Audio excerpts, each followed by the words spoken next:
संत एकनाथ महाराजांनी रचलेला रुक्मिणी स्वयंवर हा एक अत्यंत पवित्र आणि लोकप्रिय मराठी पौराणिक ग्रंथ आहे, ज्यामध्ये भगवान श्रीकृष्ण आणि रुक्मिणी देवी यांच्या विवाहाची कथा वर्णिली आहे. हा ग्रंथ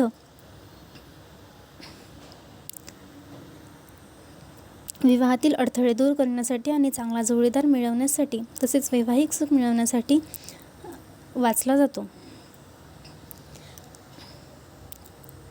परंतु हा ग्रंथ जेव्हा मी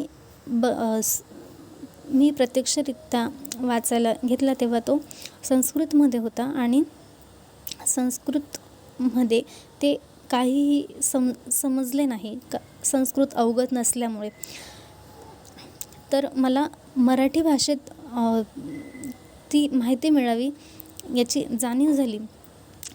त्यासाठी मी यूट्यूबवर जे सर्व ज्ञानाचे प्लॅटफॉर्म आहे त्यावर माहिती शोधण्याचा प्रयत्न केला, तर भेटली नाही. आणि असंच जर कोणाला ही कथा मराठीतून समजून घ्यायची असेल तर काही अडचण येऊ नये म्हणून मी ह्या उद्देशाने मी ही कथा स्वतः पण मराठीतून वाचली आणि रेकॉर्ड केली आहे. या कथेसाठी संदर्भ मी नरेंद्र पंडित यांनी लिहिलेल्या रुक्मिणी स्वयंवर या मराठी ग्रंथातून घेतलेला आहे.